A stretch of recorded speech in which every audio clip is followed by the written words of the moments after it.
Bonjour à tous, je m'appelle Capucine, je suis orthophoniste et on se retrouve aujourd'hui pour ce deuxième épisode de Vie ma vie d'enfant pour parler des impacts de la surexposition aux écrans chez l'enfant de 0 à 3 ans. Si ce n'est pas encore fait, je vous invite à visionner le premier épisode de notre capsule pour bien suivre l'histoire au Vietnam et comprendre le parallèle avec les écrans. Cette vidéo est présentée par Logopousse, plateforme spécialisée dans la prévention et dans l'accompagnement parental en orthophonie.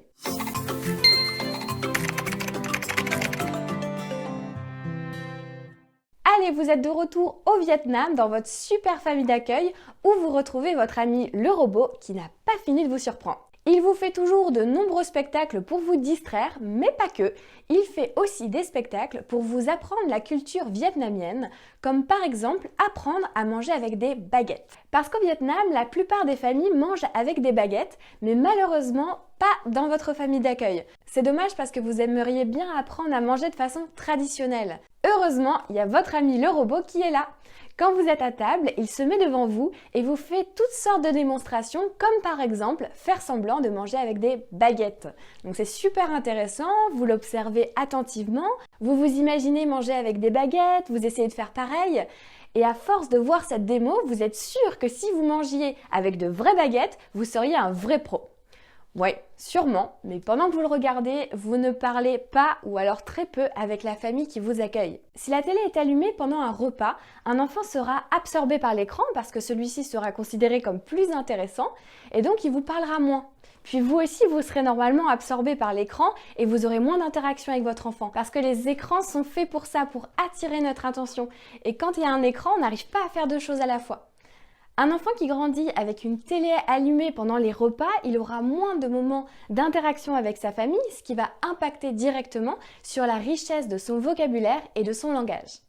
Un enfant qui mange télé allumée ne fera pas non plus attention à ce qu'il mange, il va donc passer à côté de la découverte sensorielle des aliments et pourra développer des difficultés de comportement alimentaire avec un risque d'obésité. Allez, on retourne au Vietnam où vous passez vraiment de super chouettes moments avec votre famille d'accueil et avec le robot, mais il y a parfois des moments où vous aimeriez être un peu seul pour vous reposer, lire un peu, laisser votre esprit vagabonder.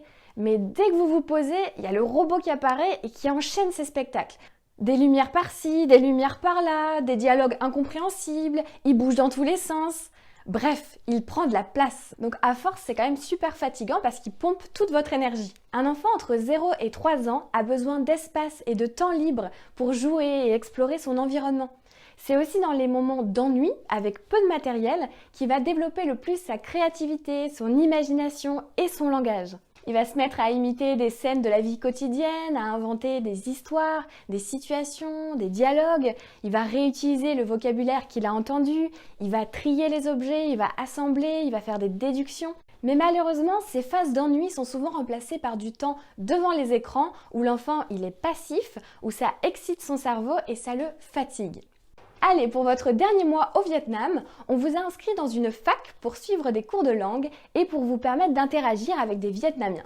Arrivé là-bas, donc vous essayez d'interagir avec une bande d'étudiants, mais en fait vous vous rendez vite compte que vous ne comprenez pas grand-chose à ce qu'ils disent. Vous avez aussi du mal à interagir avec eux et du coup vous vous sentez vite perdu et un peu mis à l'écart. Puis là, vous vous rappelez de la pièce de théâtre des 2 robots du premier épisode qui vous avait fait beaucoup rire. Alors vous prenez votre courage à deux mains et vous prenez la parole. Vous balancez 2-3 phrases que les robots utilisaient à la maison et qui avaient l'air super drôles. Bon, en fait, vous voyez que ça prend pas du tout, on vous regarde super bizarre, on se moque de vous et on vous dit qu'on ne comprend rien. On peut avoir l'impression que les jeunes enfants apprennent grâce aux dessins animés ou aux tablettes interactives parce qu'il y en a certains qui savent réciter les couleurs en français ou en anglais. Ok, c'est super, mais ça sert à quoi de connaître tout ça par cœur si on ne sait pas vraiment à quel moment s'en servir, si on ne sait pas pourquoi on dit ces mots? Pour qu'un jeune enfant mémorise un mot de vocabulaire, il doit vivre les mots et les utiliser dans différents contextes. Par exemple, le mot pomme, c'est un mot à prononcer, mais c'est aussi un objet à toucher. La pomme, elle est dure, elle est lisse, pas comme l'orange. C'est aussi une odeur et une sensation avec le jus qui coule lorsqu'on la coupe, ou le bruit quand on la croque. Lorsque le mot pomme se crée dans le cerveau de l'enfant, c'est toutes ces expériences et ces sensations qui vont venir se ranger autour du mot pomme. Donc c'est le fait de vivre le mot et à différents moments qu'un enfant va pouvoir se l'approprier et l'utiliser de la bonne façon. Et malheureusement, les écrans ne permettent que d'apprendre le langage de façon plaquée, répétée, avec des mots ou des phrases apprises par cœur, sans savoir comment ni où les utiliser. Vous arrivez au restaurant de la fac au Vietnam et là, waouh, vous vous rendez compte que tout le monde mange avec des baguettes. C'est trop chouette! Même si vous n'avez pas encore vraiment essayé de manger avec des baguettes, souvenez-vous, le robot vous a fait des démos d'utilisation pendant les repas, donc vous êtes plutôt confiant. Vous prenez les baguettes tout fier, vous vous asseyez et là, c'est le drame. Impossible d'y arriver. Les baguettes se croisent, elles tombent, c'est la galère. Vous ne comprenez pas, vous essayez encore et encore en essayant de vous rappeler des gestes du robot, mais ça marche pas. Bon, finalement, vous abandonnez et vous finissez par demander une fourchette. Face à un écran, un enfant, il est assis et il ne fait rien. Au mieux, il utilise son doigt. Il va pointer machinalement l'écran, ce qui ne va pas lui permettre de développer pleinement sa motricité, comme le permettent des activités comme le dessin ou des jeux d'encastrement par exemple. Un enfant avant 3 ans, il a besoin de construire ses repères dans le temps et dans l'espace. Il a donc besoin d'objets réels en 3D pour expérimenter ce qui est de toucher, secouer, mettre à la bouche, jeter, faire tomber, attraper. Et tout ça, il ne peut pas le faire avec un écran. Ça y est, le séjour au Vietnam est terminé, vous êtes dans l'avion pour rentrer chez vous. Vous discutez avec la personne à côté de vous qui, elle aussi, avait gagné ce voyage. Vous lui racontez votre expérience et vous lui demandez comment s'est passé son séjour. Et là, incroyable, il vous répond en vietnamien. Waouh, vous êtes super impressionné, vous lui demandez mais comment il a fait pour apprendre la langue comme ça? Est-ce qu'il avait aussi un robot chez lui? Il vous regarde étonné et vous répond que non, lui il était dans une famille avec un couple et un enfant. Ah, bon, il est temps de faire le bilan de ce voyage. Vous êtes bien marré avec le robot, on ne peut pas dire que vous maîtrisez le vietnamien, vous n'arrivez pas trop à interagir avec la population locale et vous ne savez pas manger de façon traditionnelle. Alors, est-ce qu'on peut dire que vos objectifs ont été atteints? Et si le robot n'avait pas été là, à votre avis, est-ce que ça aurait été différent?